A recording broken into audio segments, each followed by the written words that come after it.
नमस्ते। चर्चा में आपका स्वागत है। मैं हूं शिव मिश्रा। रमेश विधुड़ी ने लोकसभा में जो कहा, दानिश अली को संदर्भित करते हुए, उस पर बहुत है तौबा मच चुका है। लेकिन अब लोग तरह तरह से इस घटना का विश्लेषण कर रहे हैं, जो कि बहुत आवश्यक है। और उस संदर्भ में डॉक्टर निशिकांत दुबे, जो भाजपा के सांसद हैं, उन्होंने लोकसभा स्पीकर को एक पत्र भी लिखा है। और उसमें उन्होंने मांग की है कि पूरा घटनाक्रम है उसकी विस्तृत जांच की जानी चाहिए, और ये निहायत उचित बात है। लेकिन इसके पीछे एक और बहुत बड़ा रहस्य है, जिस पर संभवतः चर्चा नहीं की जा रही है। और मुझे लगता है निश्चित रूप से केंद्रीय खुफिया एजेंसियां इस पर निगाह रख रही होंगी, और भारतीय जनता पार्टी ने अपना होमवर्क जरूर किया होगा। तो वो रहस्य क्या है, इस पर आगे बढ़ने से पहले आपसे अनुरोध है कि अगर आपने ये चैनल सब्सक्राइब नहीं किया है तो कृपया से सब्सक्राइब कर लें, वीडियो को लाइक करें और इसे फ्रीली शेयर करें। अब आते हैं कि आखिर ऐसा क्या हुआ। सबसे बड़ी बात, अगर आप देखें कि रमेश विधुड़ी जब बोल रहे थे, ऐसा लग रहा था कि वो बहुत सारी चीजें जानबूझकर कर रहे हैं। और उसके पीछे हो सकता है उकसावे की कार्रवाई हो, जो दानिश अली की आवाजें भी सुनाई पड़ रही थी। वहां जो लोग बैठे थे उन्होंने कहा कि उन्होंने बहुत तरह तरह की बातें की, मोदी के लिए गाली गलौज के शब्द इस्तेमाल किए।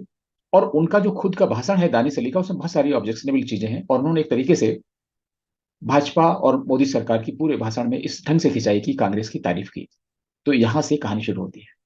वास्तव में जब से लोकसभा के चुनाव नजदीक आए हैं, और ये हमेशा होता है कि साल भर पहले से तैयारियां शुरू हो जाती हैं, और कहा जाता है कि भारतीय जनता पार्टी 24 घंटे चुनाव के मूड में रहती है।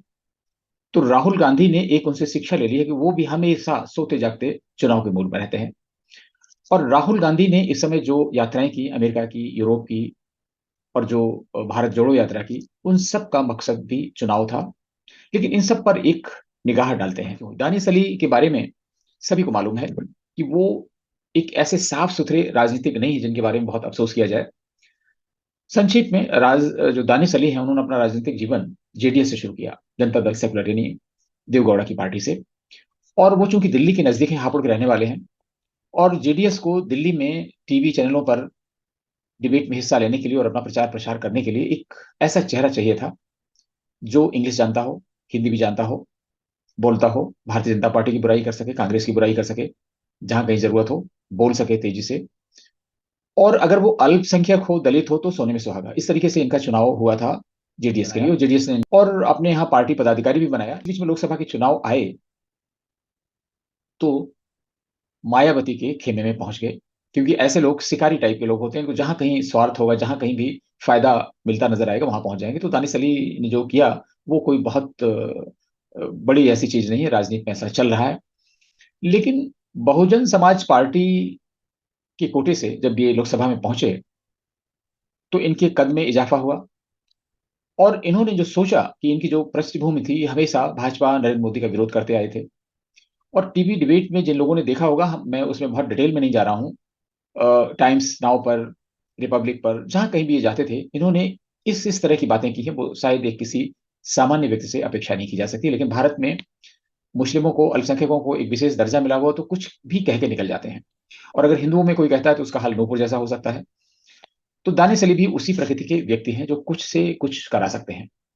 और अभी हाल ही में ये घटना भी किसी से छिपी नहीं, लोगों को मालूम हो गया होगा कि अमरोहा रेलवे स्टेशन पर जो रेलवे का उन्नयन हुआ, रेलवे स्टेशन का, उसमें प्रधानमंत्री मोदी कई स्टेशनों का एक साथ शुभारंभ कर रहे थे, इनॉग्रेशन कर रहे थे, जो भी मॉडिफिकेशन हुआ उन स्टेशनों का, उसमें ये भी एक था, अमरोहा, जो उनके उनका चुनाव क्षेत्र है दानिश अली का। तो स्वाभाविक रूप से जो सांसद हैं स्थानीय, उनको भी उसमें आना था, वो आए। लेकिन इसके साथ में भाजपा के पूर्व विधायक और तमाम सारे कार्यकर्ता भी जुड़े हुए थे। इस फंक्शन में वीडियो से रेल मंत्री जुड़े, प्रधानमंत्री जुड़े, और उससे पहले जब ये शुरू हुआ तो वहां स्टेज पर ये मौजूद थे। लेकिन एक वक्ता थे, सरदार जी, उन्होंने भारत माता की जय के नारे लगाए, कार्यकर्ता भी जय के नारे लगाए। तो वो सबसे पहले तो ये उठे और उन्होंने इसका विरोध किया। आप समझे, अभी तक तो वंदे मातरम का लोग विरोध करते थे, अब भारत माता की जय के भी विरोध होने लगे हैं। और दानिश अली ने कहा कि भाई, भारत एक धर्मनिरपेक्ष देश है, और ये सरकारी कार्यक्रम है। तो सरकारी कार्यक्रम है, पार्टी का कार्यक्रम नहीं, तो उसमें भारत माता की जय के नारे क्यों लगाए जाए। और बहुत ही सीन क्रिएट कर दिया, पूरा प्रोग्राम अस्त व्यस्त हो गया और पूरा खराब कर दिया। और मीडिया में प्रोग्राम कम, दानिश अली ज्यादा छा गए। और उस समय से बहुत सारी चीजें हो रही थी। दूसरी एक और चीज है दानिश अली ये जानते थे कि बसपा से जो वो जीत कर आए हैं, वह एक ऐसा अवसर था जिसमें सपा और बसपा का गठबंधन था। बसपा को 10 सीटें मिल गई थी, सपा बहुत 4 या 5 सीटों पर निपट गई थी। और बसपा को ये जो दोहराव है अपनी सफलता का, शायद संभव नहीं होता था, इसलिए दानिश अली इधर उधर भी हाथ पैर मार रहे थे। इन्होंने समाजवादी पार्टी और राष्ट्रीय लोकदल का गठबंधन है उसमें भी बात की, और बताया जाता है कि जो राष्ट्रीय लोकदल से इनके काफी निकट के संबंध भी हैं। एक और बड़ी चीज है कि मुस्लिमों का सबसे बड़ी शरण स्थली है कांग्रेस, और आज से नहीं है, वो आजादी की पहले से है और लगातार चली आ रही है। विभाजन के बाद भी जितने भी पाकिस्तान की डिमांड करने वाले मुस्लिम नेता थे, वो सारे के सारे कांग्रेस में शामिल हो गए। बहुत सारे मुस्लिम लीग के नेता थे, वो भी कांग्रेस में शामिल हो गए। और कुछ लोगों ने मुस्लिम लीग को जिंदा करने के उद्देश्य से इंडियन मुस्लिम लगा के इंडियन मुस्लिम को जिंदा रखा। तो कहने का मतलब कि कांग्रेस भी ऐसे लोगों की स्थायी रूप से शरण स्थली है। दानिश अली ने वहां भी बात कर रखी थी। खैर, ये घटना हुई, और इस घटना को हाथों हाथ कांग्रेस ने लपक लिया, सारे विपक्ष ने लपक लिया। आप देखें कि सारा विपक्ष एक स्वर से भाजपा के पीछे पड़ गया है, और रमेश विधुड़ के पीछे पड़ गया है। कुछ लोगों ने तो कहा कि भाजपा में मोदी से बगैर पूछे पत्ता भी नहीं हिलता। तो निश्चित रूप से जो उन्होंने रमेश विधुड़ ने कहा है वो मोदी के शब्द हैं। मतलब लोग इतना तक उतर आते हैं, ये राजनीतिक स्वार्थ पड़ता है, ये तो सही नहीं हो सकता। लेकिन एक सबसे बड़ी बात है जिस पर पूरे देशवासियों को विचार करना चाहिए, और खासतौर से हिंदुओं को तो इसे बिल्कुल देखना चाहिए। लोग कहते हैं कि इस्लाम पूरी तरह से राजनीतिक होता है, ये धर्म कम राजनीति का मंच ज्यादा है। तो राजनीतिक इस्लाम की विशेषता देखिए कि कश्मीर से कन्याकुमारी तक और कच्छ से कामरूप तक, चारों दिशाओं से जितने भी मुस्लिम नेता थे, सामान्य मुस्लिम थे, उन्होंने हुंकार लगानी शुरू की, और बहुत ही उन्मादी भाषण शुरू हो गए। और जो स्थापित नेता हैं, और जो नेता स्थापित बने रहने के लिए अपने आप को सुर्खियों में बनाए रखने के लिए कोशिश करते रहते हैं, उन्होंने तो हद पार कर दी। आप देखें कि ओवैसी ने क्या क्या नहीं कहा, अभी भी कहते जा रहे हैं।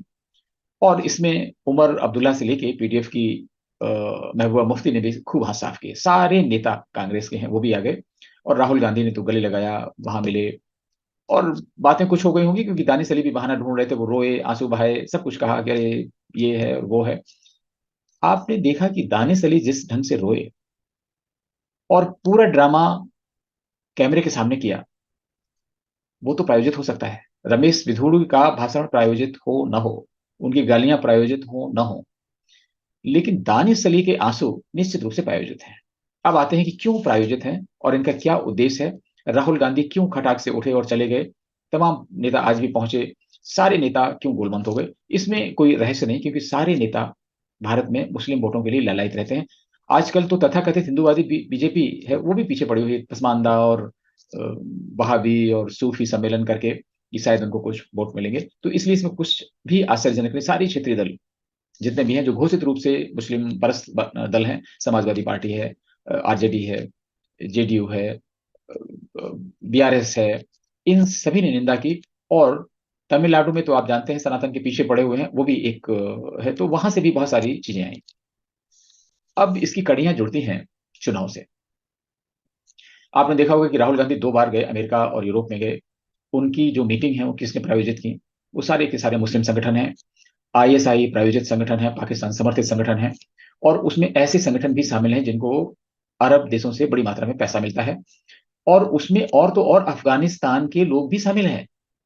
तो अब ये चीजें मीडिया भारत में नहीं बताता है। राहुल गांधी जो कहते हैं उसको तमाम प्रचार प्रसार भारत में मिलता है। यूरोप में जिससे बात की, ब्रुसेल्स में जिससे बात की, इससे बात की, सारी चीजें आती हैं। लेकिन उन्हें कौन प्रायोजित कर रहा है? तो thanks to this info lab America की, जिसने इस सारे रहस्य से पर्दा उठाया, और वो जितने भी संगठन इनके पीछे हैं उनका कच्चा चिट्ठा खोल दिया। तो ये तो चीज है। अब वो संगठन, उनको पैसा कहां से मिलता है? पाकिस्तान की हालत बहुत खराब है, तो पैसा तो जॉर्ज सोरोस का है। और जॉर्ज सोरोस ने कसम खा रखी है कि मोदी को हटाना है, तो इसलिए साल भर से करीब ये पूरा प्रयोग चल रहा है। और राहुल गांधी कंधा है। राहुल गांधी को सत्ता चाहिए, कांग्रेस को सत्ता चाहिए। बिना सत्ता के वो पानी बिना मछली की तरह तड़प रहे हैं। और पहली बार है कि कोई विपक्षी पार्टी की सरकार 10 साल तक लगातार बनी है और पूर्ण बहुमत की सरकार बनी है। और इससे कांग्रेस ही नहीं, कांग्रेस के अंतर्राष्ट्रीय सहयोगी जिन्होंने भारत से बहुत फायदा उठाया है, कांग्रेस को एक्सप्लॉइट करके, क्योंकि कांग्रेस को इस देश से तो कोई लेना देना नहीं है। उनकी राष्ट्रभक्ति इस देश के साथ अगर होती तो भारत की आज ये स्थिति नहीं होती। और जब नेहरू ने ही देश की एकता अखंडता पर ध्यान नहीं दिया, प्रधानमंत्री बनने के लिए देश का बंटवारा स्वीकार कर लिया, तो राहुल गांधी क्या चीज है? शायद राहुल अगर कोई उनको ये ऑफर दे कि आप इस्लामिक देश बनाने की घोषणा कर दीजिए, हम आपको प्रधानमंत्री बनाना 100% श्योर कर देंगे, तो शायद वो कर देंगे। राहुल गांधी की समझ पर तमाम लोग प्रश्न चिन्ह उठाएंगे। लेकिन जब इस तरह की समझ हो, राष्ट्र विरोधी हो जाए, देश विरोधी हो जाए, समाज विरोधी हो जाए, धर्म विरोधी हो जाए, सनातन विरोधी हो जाए, तो निश्चित रूप से सबका फर्ज बनता है कि उससे सावधान रहें। तो राहुल गांधी कद्दा है, उनको हो सकता है इतनी समझ ना हो कि कौन उनसे क्या कराने जा रहा है, उनके संज्ञान में ना हो, वो ना चाहते हो कि हम देश के खिलाफ ऐसा करेंगे। जो भी हो, जाने अनजाने में राहुल गांधी से ऐसा तो जरूर हो रहा है जो देश के विरुद्ध है। सत्ता में आना जाना लोगों का लगा रहता है। अगर सत्ता में सिर्फ समाज को तोड़कर, देश को तोड़कर ही आना है, तो ऐसा राजनीतिक दल भारत को स्वीकार्य नहीं है। और इस समय तो सारे दल एक हैं। और ये सारे दल अगर आप देखें, जो भी 26 से 28 दल हो चुके हैं, एक भी ऐसा दल नहीं है जो हिंदुओं के पक्ष में कुछ भी बोलता हो। सारे के सारे दल मुस्लिम परस्त दल हैं। तो इसलिए इसकी जड़ें जॉर्ज सोरोस से भी जुड़ती हैं, और जॉर्ज सोरोस का पैसा भारत में आ चुका है। और ये पैसा तमाम गैर सरकारी संगठन है उनको पहुंच चुका है। अगर आप देखें, ट्विटर पर तमाम सारे योद्धा आ गए हैं, फर्जी नाम से, हिंदू नाम से उनके अकाउंट्स बने हुए हैं। और वो ऐसे हैं, अगड़े पिछड़े का झगड़ा स्वयं कर रहे हैं। सारे अकाउंट फर्जी हैं। एक अकाउंट किसी ब्राह्मण का बना हुआ है, तो दूसरा किसी यादव का बना हुआ है, तो तीसरा किसी दलित का बना हुआ है। और वो सब पैरोडी करके हैं, और वो आपस में इस तरह की तीर तलवार चला रहे हैं कि उससे समाज में विभेद पैदा हो रहा है। और उसमें सचमुच के जो अकाउंट होल्डर हैं, लोग हैं, वो भी उनके झांसे में आ जाते हैं और उनके वाद विवाद में शामिल हो जाते हैं। आपने देखा होगा कि इस समय कांग्रेस बहुत ज्यादा वाइब्रेंट है सोशल मीडिया में। तो वो अंतर्राष्ट्रीय एक एजेंसी है जो कांग्रेस को सहायता पहुंचा रही है चुनाव लड़ने में। क्योंकि यहां पर प्रशांत किशोर जैसे लोगों को तो बहुत लोग लगाते हैं। कांग्रेस की पहुंच अंतर्राष्ट्रीय स्तर पर है। और जो अंतर्राष्ट्रीय कांग्रेस के सहयोगी हैं, उन्होंने एक एजेंसी को लगाया हुआ है जो तमाम सारे ऐसे नैरेटिव पैदा करेगी जब तक लोकसभा चुनाव नहीं हो जाते हैं, कि हवा कांग्रेस के पक्ष में चले और किसी भी तरीके से मोदी को सत्ता से बाहर किया जा सके। तो कुछ घटनाएं ये लोग खुद कराएंगे, कुछ घटनाएं जो अपने आप होंगी उनका नैरेटिव स्थापित किया जाएगा। तो आपने देखा होगा कि जैसे ही दानिश अली के खिलाफ ये कहा गया, इतनी जल्दी ये मैसेज वायरल हुआ, इतनी जल्दी पूरी दुनिया में फैल गया। आपने देखा होगा कि बीबीसी के माध्यम से अरब देशों में जो उनके सहयोगी न्यूज चैनल्स हैं, जो उनकी न्यूज एजेंसीज हैं, सबके माध्यम से, चाहे वो अल जजीरा हो, चाहे गल्फ न्यूज एजेंसी हो, कहीं भी हो, सब जगह ये बातें फैल गई। और पूरे यूरोप में बीबीसी ने इस बात को फैलाया। अमेरिका में न्यूयॉर्क टाइम्स, वाशिंगटन पोस्ट आदि के माध्यम से सारी चीजें फैल गई। और इस बात को सभी तक पहुंचा दिया गया कि जब भारत की संसद में ये हो सकता है, तो फिर बाहर क्या होता होगा। और फिर बराक ओबामा का जो बयान है उसकी याद दिलाई जाती है। तमाम लोगों की याद दिलाई जाती है कि भाई मोदी से ये सवाल करना चाहिए, माइनॉरिटीज की स्थिति अच्छी नहीं है। और वो नैरेटिव स्थापित करने की कोशिश हो रही है। आप देखें, ओवैसी ने कहा कि वो दिन दूर नहीं जब लोकसभा में मुस्लिमों की मॉब लिंचिंग होने लगेगी। आप इतने निकृष्ट, इतने गिरे हुए राजनेताओं की बात सुनिए। ये वही है, रजाकार संगठन के लोग हैं, उन्हीं के वंशज हैं। और जो एमआईएम थी, जिन्होंने हैदराबाद में हिंदुओं पर अत्याचार किया था, जो हैदराबाद को स्वतंत्र देश बनाना चाहते थे, स्वतंत्र इस्लामिक राष्ट्र बनाना चाहते थे, वही एमआईएम है। उसके आगे सिर्फ ऑल इंडिया लगाकर आज ओवैसी अपनी पार्टी को चला रहे हैं। और ओवैसी पर तोहमत ये मढ़ दी जाती है कि वो भारतीय जनता पार्टी की बी टीम है। जैसा भारतीय जनता पार्टी उनको निर्देश देती है, वैसे ही वो कैंडिडेट खड़े करते हैं, वहां वहां से कैंडिडेट खड़े करते हैं। लेकिन ऐसा नहीं है। ओवैसी कौम के लिए समर्पित हैं। और उनकी भूमिका वही है जो जिन्ना की भूमिका है। वो आधुनिक भारत के जिन्ना बनना चाह रहे हैं। और उनकी जो पैठ है, मुस्लिम पर्सनल लॉ बोर्ड से लेके देवबंद तक हर जगह है। और आपने देखा होगा कि जितने इस तरह के कुख्यात नेता हैं, वो सब आपस में नेटवर्क हैं, आपस में जुड़े हुए हैं, और एक ही भाषा बोलते हैं।